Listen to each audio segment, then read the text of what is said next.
As far as new comics acquisitions goes, the month of July has been a particularly bountiful one, even by my usual excessive standards. That's because if you combine the fact that I'm on holiday in the United States and therefore personally able to pick out comics, with the sheer variety and availability of comics around here, with the kind of prices, discounts, and deals that are so often available, it is a surefire recipe for excess, an excess that of course I have indulged in. Which means that now at the end of my trip, I just have a couple of days left. I find myself with a whole pile of books and comics that I'm not sure which ones I will be able to transport back to India and which ones I will have to leave here with my sister. And I'm still trying to squeeze one last bookstore trip in if I can. But I thought in this video I could share with you a small selection of those books that I know I am taking back home with me. Some of these I have read already, but most of them are going to wait until I'm back home. I've got a big box of comics right next to me. I've got my Sprecher root beer, so let's dive right in.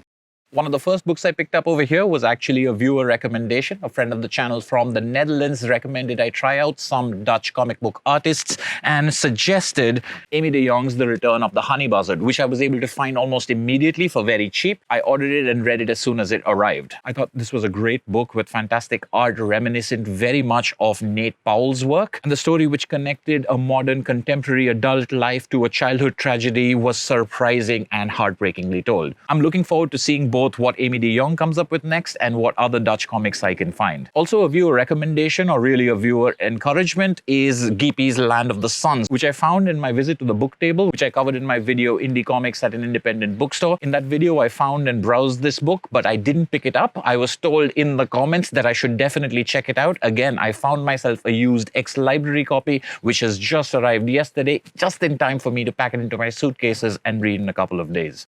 Whenever I get the chance to travel to the United States and buy comics myself, I particularly look to fill gaps in my collection or complete series that I've been working on, and this trip was no exception. In my favorite reads of 2018 video, I talked about how Demon Volume 1 by Jason Shiga was my favorite Volume 1 reading of the year, but Volumes 2, 3, and 4 very difficult to find in India, and I've been tantalized by wanting to continue the story and being unable to do so. That is no longer the case. Demon Volume 2, Demon Volume 3, and Demon Volume 4 are now in my possession. I've also galloped through volumes 2 and 3. This is a depraved and extremely violent story. It's very profane, but it's also one of the smartest comics I've ever read in my whole life. It centers around an almost amoral character who I wouldn't say is villainous. It's not a question of being evil. It's just a question of having no morality other than wanting to do what one wants to do. I'm really not going to be able to do this series justice in this quick video. I'm going to finish reading volume 4 probably tonight, and after that you can be guaranteed I'll be covering Jason Shiga's Demon in great detail on this channel. Another series I completed was Faith Erin Hicks's The Nameless City series. Book 3, The Divided Earth, is finally mine. I mentioned this book in my What I'm Looking Forward to in 2019, what I needed to get in 2019 video, and mission accomplished. As I did with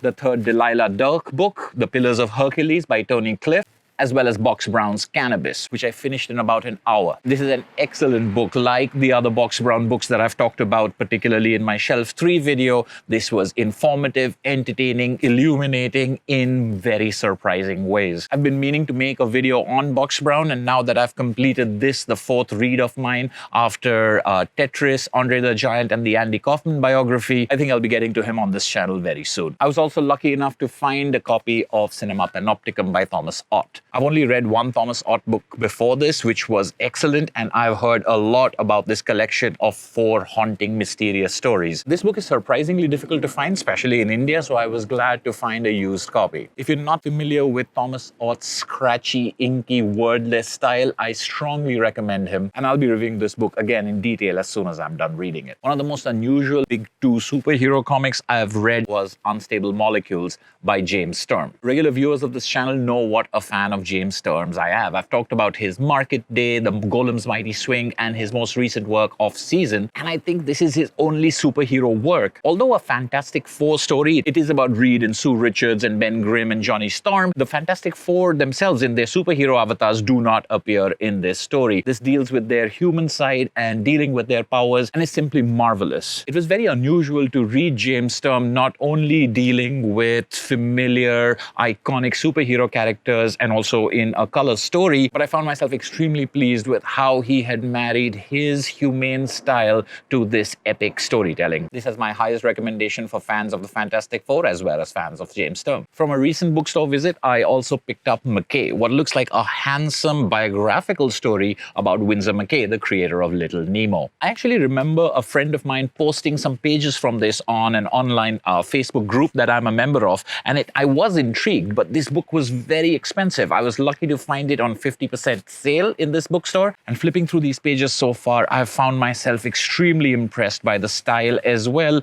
as the evocation of Little Nemo and the integration of Little Nemo art styles in this biographical story. It's not a straight-up biography from what I can tell. This is a heavy book in spite of being so thin, and because I think the paper that's used in this is a really deluxe form of art paper. So I'm really happy I was able to pick up such a beautiful object as well as what seems like an interesting story for a good price. It was also at this bookstore that my wife picked up this copy of The Kitchen from Vertigo by Ollie Masters, Ming Doyle and Jordi Belair. I've never heard of this, but she was interested in this 1970s Hell's Kitchen gangland story about three gangsters' wives taking over the Irish mob. The artwork looks very good, the story is intriguing, so I'm going to take a look at this once she's done with it. Another book that featured on my What I'm Looking Forward to in 2019 video that I was able to get my hands on is I, Renee Tardi, Prisoner of War in Stalag 11B. This is the first of 3 proposed volumes, I think. The second volume is also out, in which Jacques Tardi tells his father's World War II story. I don't know if I'll be able to get my hands on the second volume before I leave, but I'm glad to have this one at least. A massive event as a collector is my completion, finally,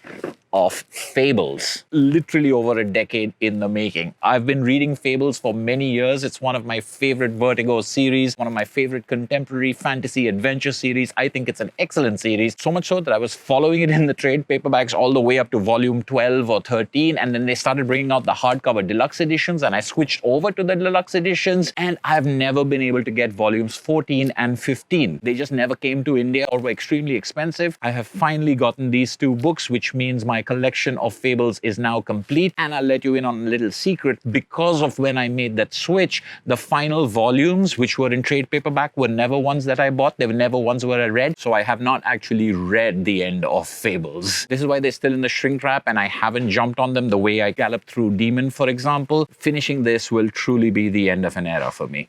One large addition to my collection was this box set of the 2 volumes of Peanuts Every Sunday, the 1970s. This is volumes 5 and 6. You would have seen volumes 1 and 2 in one of my shelf videos, which was the 1950s. The 1960s box set seems to be out of print. The individual volumes are still available, but I have my hopes on finding a slipcased box set still, which is why I haven't gotten that. However, I did want to grab 5 and 6 in case this box set went out of print, so here it is. I haven't opened it even to look at it because I don't want it to get scuffed in the travel. I will be wallowing in it once I get back home. If I can't find the 3 and 4 box set in the next couple of months, I'll just give in and get the individual volumes. But the daily strips did have a box set or 2 that had gone out of print. I was patient for many years. Fantagraphics ended up reprinting them, so I'm kind of hoping the same thing happens over here. The Peanuts box set, however, isn't the most massive acquisition this trip. I have a couple of big boxes inside the house that I won't reveal right now. I will be featuring them in some videos very soon, so we'll just hold on and wait for those. And finally, I have a number of single issue comics that I picked up as well. The latest issue of Love and Rockets Volume 4, this is number 7. The latest issue of Adrian Tomine's Optic Nerve, this is number 14. I didn't even know he was continuing Optic Nerve. I'm glad to see that he was. I have all the Optic Nerve issues until 13, including his 32 Stories collection. I think this precedes Killing and Dying, but I was glad to have it for my collection. Then there's The Tempest Part 6, the last issue of the League of Extraordinary Gentlemen, and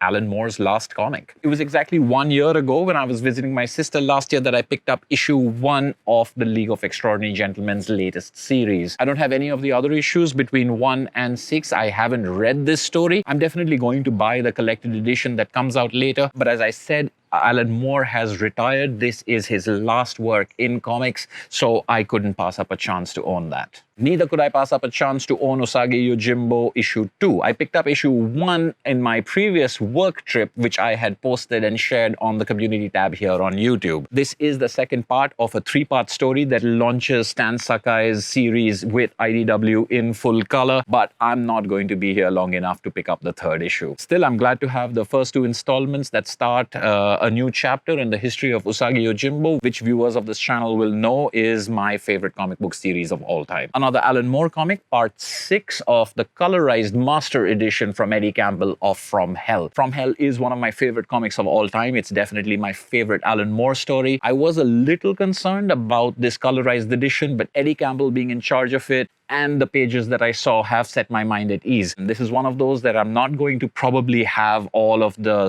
chapters in single issue form. I've got chapter 2, which I picked up last month, and I'm probably going to get the collected edition, but it was there and I couldn't resist. And finally, from the quarter back issue bin of a comic book store, Alpha Flight number 1. I have a vague recollection of reading Alpha Flight as a child, and when talking about John Byrne in my Unboxing Galactus video, in the comments someone mentioned that John Byrne had also done Alpha Flight, and that sparked that memory. So I was really glad to find this issue 1 launching their series from the 80s. I don't know if it's going to hold up for me, but it was just a quarter and it's a trip down nostalgia lane. As I said, this box of comics is just a selection of the books I've picked up recently. A couple of the others you will see in dedicated videos shortly on this channel, so if you're not subscribed, do so and click on the bell icon to be notified of new uploads. If this is the first of our recent reads and new acquisitions videos you're watching and you liked what you saw, check out the other ones in this playlist over here.